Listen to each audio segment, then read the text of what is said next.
Okay, it's like, my goodness, gold is everywhere. Everyone is talking about gold, and I just want to give you some reference. I'm recording now, sometime early October, and gold is like everywhere. Everyone is talking about it, from the banks to the news. It's like suddenly gold is a thing, huh? Ayo, but yeah, so I do own a little bit of gold, but it's like a little bit, right? And I thought I should share with you that there are some realities, that you should know before putting your money in gold. It is not all glitter and gold. Welcome back. Hey guys, so I'm sure you've heard our chat with Randall from Books Beyond Borders. If you have yet to, check out episode 65. I'm here to announce our next giveaway. They have agreed to give 5 lucky winners one book of their fancy on the portal, island-wide delivery, absolutely free. So simply follow us on our Instagram, The Financial Coconut, repost our cute little coconut giveaway post on your story, and we will choose 5 of you guys. Brownie points to whoever that writes some nice stuff about us. So yeah, I'm looking forward to hearing from you guys. Keep reading, keep learning. Check out our Instagram page at The Financial Coconut for more information. See ya soon! So good morning, everyone. I welcome you to another day with The Financial Coconut. In our podcast, we'll be debunking financial myths, discovering best financial practices, and discussing financial strategies that fits our unique life. You get it. Ultimately empowering us to create a life we love while managing our finances well. And today we're going to spend some time to talk about some goal realities that you should know before investing or putting your money anywhere near this shiny precious metal.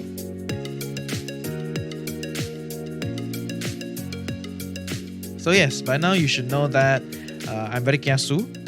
I always produce a lot in advance, so we always have a media backlog so that I don't need to feel like, oh, next week, what's content? I don't want to be in a rush. So we're always producing in advance.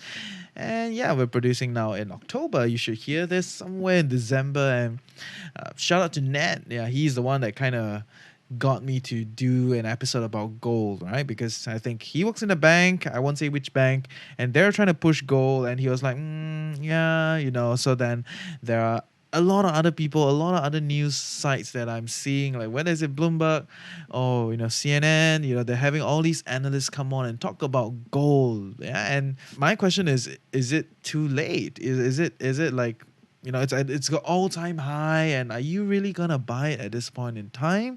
That is your call. That's for you to decide. I'm not here to give you any advice, but I do think that if you believe in the asset allocation strategy, which Dalio talks about a lot, then he believes in having some sort of goal to balance the portfolio, right? So that is if you believe in that strategy.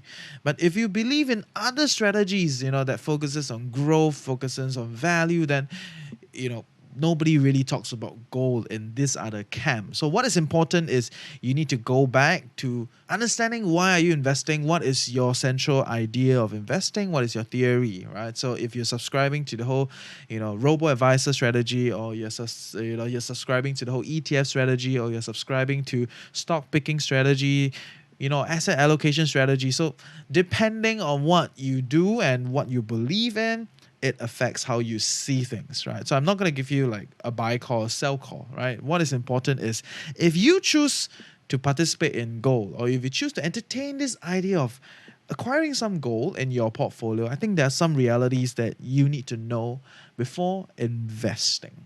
Yeah, before we go into the first, reality that you should know, I think one thing that is very, very common, in this whole like content creation space at this point in time is talking about like how Warren Buffett bought gold, right? The reality is Buffett bought gold mining company, Barrick Gold, not gold. Okay, it's very different, yeah?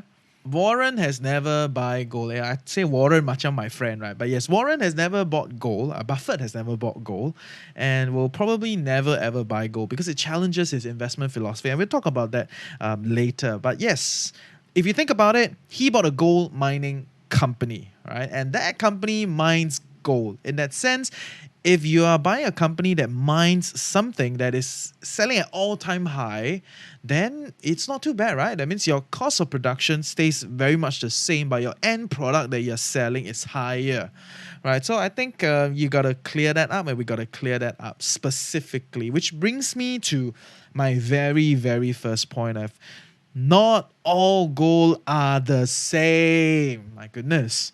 Right, it's like people went on Twitter and went crazy, like Buffett bought gold, Buffett bought gold. It's like, but yes, not all gold are the same. Generally, there are like your paper gold, your physical gold. That is a general classification. Of course, there are your gold mining companies, your gold ETFs, and what have you not. Right, so there are a lot of finer classification that we will not go into all of them, but I think you need to recognize they're not the same. And the general access to most of us as retail investors will be owning the gold mining company or owning physical gold. That means you go to the bullion and you buy the gold, or buying some sort of paper gold, whether is it through exchange like GLD, ticker GLD, that is a gold ETF, a gold index, or you can buy through the banks paper gold, right? So I'm going to talk a little bit about the different stuff, and the first thing is physical gold, right? So when you buy physical gold, you actually hold the real thing. So like very song, right? Like you buy the gold bar and then you down there, just leave it there, and it turns out to be a paperweight. But anyway, so whether is it bars, jewelry, coins, all those are physical gold, and they usually trade at a plus minus 3 to 5% spot price. What does that mean? Spot price is a market agreeable price. So somewhere in London, there's this like London Gold Exchange, and yeah, people just kind of trade gold, and there is a certain price that they transact at, right? So the transaction price that you buy now, that means at this very moment, is called the spot price, right? So oil also has a spot price, commodities all have a spot price, and gold has a spot price also, right? And these days with the internet, you can just go to Google and search gold spot price. They will tell you what is the price today at this moment in time. So when you buy physical gold, right, they tend to have a 3 to 5% difference from the spot price. That means if you buy, there will be a 5% premium. Let's say we take 5%, there'll be a 5% premium on top of the spot price, which means that if the spot price is at $1,000 an ounce, and you happily decide to go to Clarke Quay and go to the bullion and say that, hey, I want to buy gold, chances are you'll need to pay $1,050 per ounce, right? Sometimes the prices are not very up to date, so there may be some price delay, but generally it's within that scope. And then if you want to sell it, if the prices go up to 1,100, right, you think you made 10%, but when you want to sell it, you probably fetch 1,050 because there's a 5% deduction from the spot price, right? So understanding that there is a premium and a difference in the spot price will give you a better idea when you're buying gold, because it means that if you buy the physical gold, the gold price needs to go up way above, the original price that you bought, or the original spot price, to be able to then make some sort of profit lah. But some people just like to hold the physical, and you get it. That's how exchanges, that's how bullions make money, right? You buy, they sell you at somewhere a little higher, they buy back at a little lower. It's a simple business. But so you need to know that when you buy physical gold, yes, you hold the thing, but you pay a premium. Your essentially your profits are lesser, and the price is very weird one, because sometimes the spot price have changed a lot, but when you go to the bullion, the prices may not have changed as much, right? Because it's highly dependent on whether the bullion wants to buy back from you, or the tang dian also, they also want to buy back from you, right? So that is the difference, okay? And that is the uniqueness of physical gold. And if you so happen to buy paper gold usually transacts at a much smaller margin, or in fact some of them transact on spot price, right? And I buy paper gold. Essentially, paper gold is like an ETF, that you can buy, right? So I use GLD, and different people use different. You don't need to follow me. So when I buy that, I'm actually only getting the exposure, the very high chance within the paper space. You either get options, or you get like a co-sharing kind of thing, a different kind of arrangement. It's unique, okay? It can be exchange traded, it can be a private transaction with the banks. It depends on what is the arrangement. So it's very different. But the thing about paper gold is you don't actually own the physical gold, and there may be a chance that whatever you buy don't actually have that amount of gold. But that is contentious and a different topic. But what you need to understand is that when you buy paper gold, you don't own the physical thing, and the transaction is a lot faster because there is an exchange to facilitate that. And of course, the spread is lower. So let's say gold price go up by 5%, chances are you will make by 4% or something, right? So it's more elastic lah, more liquid, and I do like that. Of course, if you choose to follow Buffett and buy gold trading company, then you got to go through the whole process of analyzing mining companies, understanding what's their inputs and what is their output, and understand the whole business. And I'm not a big fan of mining companies. I don't invest in them, so I cannot give you much insights. But what you need to understand is that not all gold are the same. Depending on what gold you buy, you need to spend time to go and learn. But the fundamentals of investing are the same, right? In terms of like low fees, a reliable partner, reliable product, and historical returns does not tell you the future returns. All those basics that we always talk about, they hold. You just need to know that not all gold are the same. And point number 2 is that gold actually does not have real value creation. Okay, and this is what Buffett say. I also believe in that, right? So we will talk about that after a word from our sponsor. Hey guys, so yes, I get it. Everyone wants to learn to invest and somehow believe they can be a Warren Buffett. Truth is that will probably never happen, but if we just want to become slightly better investor, making consistent 5 to 10% returns, then Dividend Machine may be something to consider. Dividend Machine is a program by the fifth person, our selected course partner, which focuses on helping you pick dividend-paying stocks to grow a consistent investment income, or some call passive income. On top of that, with us around, you can come back and discuss and ideate with our community. So yes, for more details, check out thefinancialcoconut.com/dividend. Everything is in the link below. Okay, welcome back. One of the main reasons Buffett doesn't buy gold. Or should I call him Warren? But okay, anyway, Buffett doesn't buy gold because he feels that, because he believes that gold doesn't generate any value, which I can agree, I understand. Because when you buy the gold just sit there lah, 做咩? Not doing anything, right? But when you buy, let's say you buy property, you can lease it out, it gets rental yield, you have cash flow. There is some sort of value generated.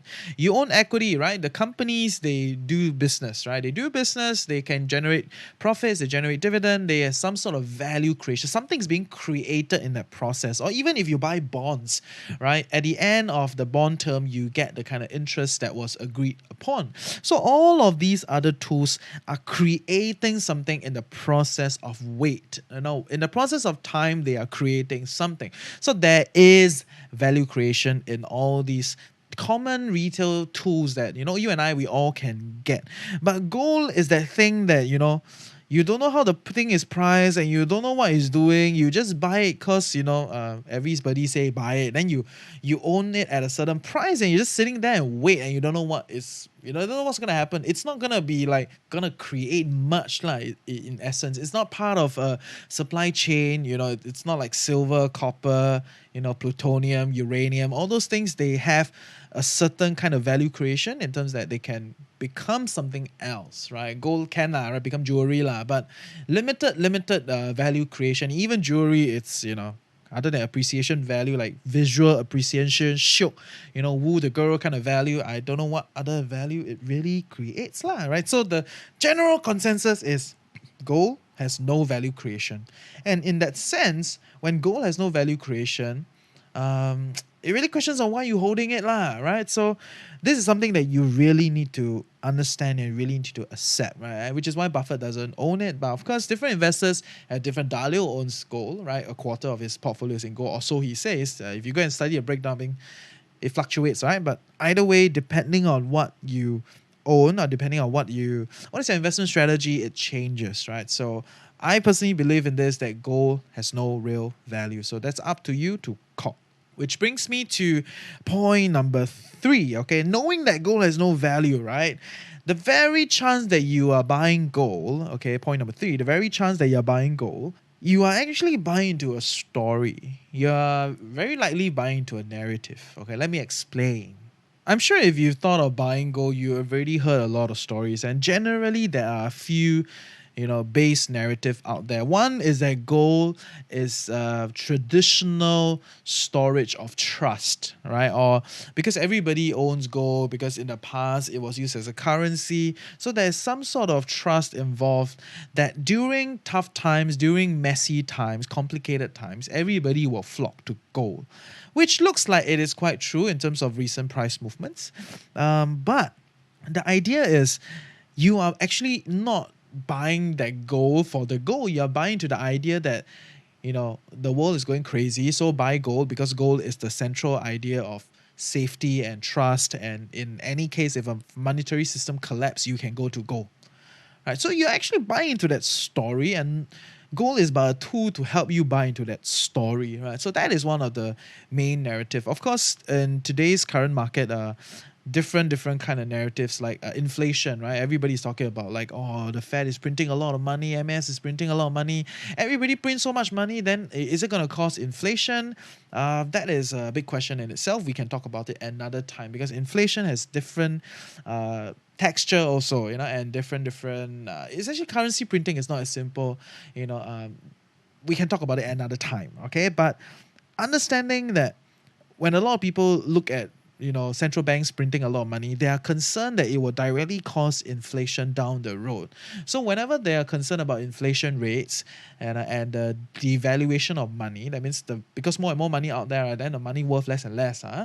So then people will consider the idea of buying gold, because they believe that gold has value preservation, right? So they believe that gold price will keep coming along, because money becomes less and less valuable, and then somehow everybody will shift money to gold. Okay, this one I don't know. I really don't get it. But yeah, these are the general narrative out there, right? And you need to recognize that very high chance, if you buy into gold, you are subscribing to this narrative. And I am subscribing to one of the narrative. And the narrative that I'm subscribing to is that the world is going to go into a mess.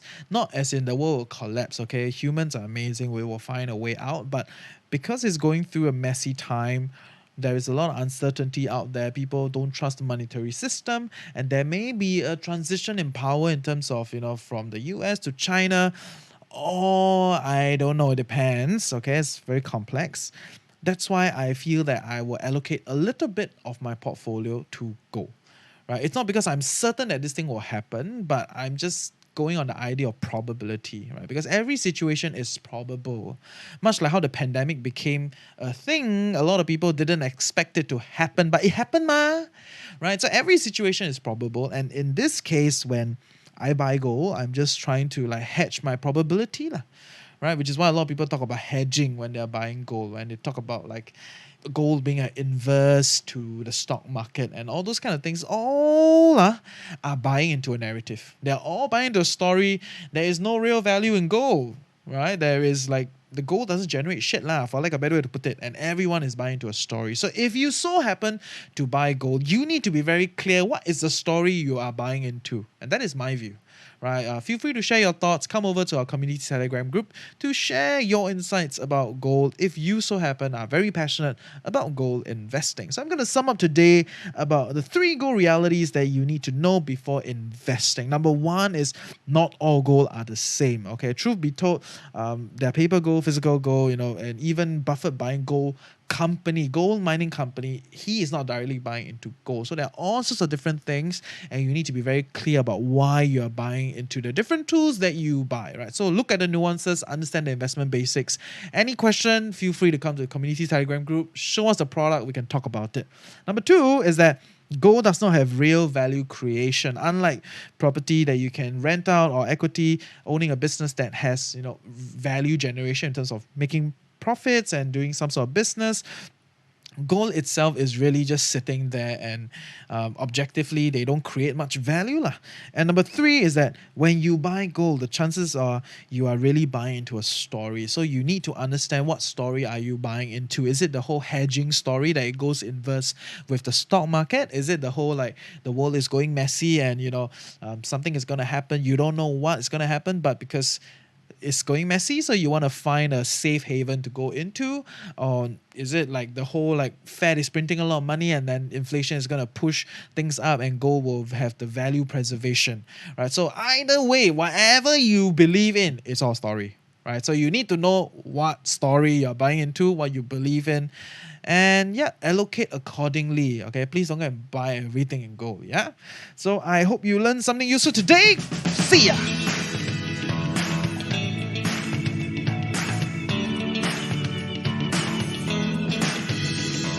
Hey, I hope you learned something useful today and truly appreciate that you took time off to better your life with the Financial Coconut. Knowledge is that much more powerful and interesting when shared, debated, and discussed. I hope you would share what you've gained with people you love, and I want to hear from you. Give me some questions and help me along with building a community of financially savvy coconuts. I hope together we can fulfill our curious minds and our desire for clarity. Join our community Telegram group, reach out to us on Facebook, Instagram, sign up for our weekly newsletter. Everything is in the description below. If you enjoy the podcast and if you want to keep us growing and stay independent, do buy us Kopi at kopi.com. With that, have a great day ahead, stay tuned next week, and always remember, personal finance can be chill, clear, and sustainable for all.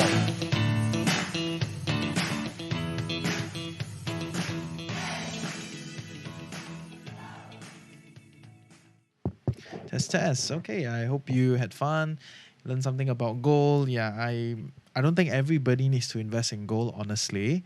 But yeah, it depends on your investment palette. And if so, you decide that you want to put some money in gold, then understand what you're investing in. Okay, there's too many products. I cannot cover everything at once. But if you have some interesting product that you're exploring, come over. Just drop the product link and we can talk about it. Okay. So next week, we're going to spend some time to talk about insurance, right? Another very touchy topic. Not everybody loves it. And in fact, I know people that really hate the idea of talking about insurance. I'm not a pro, but I have some observations, about how people look at insurance, how people buy insurance, and how people perceive insurance. Some of the insurance beliefs that really bothers me, right? So we're going to talk about some of those, right? It's not always about the agent, right? A lot of times we have our own embedded beliefs, and for lack of a better way to put it, some irresponsible people just pry on those beliefs, right? So, I'm going to talk about that, and I hope you learn something, right? We're going to talk about the different beliefs about insurance that a lot of people have, right? That I think a bit weird lah, right? So next week, we're going to talk about that, and I hope it helps you. See ya next week. Bye.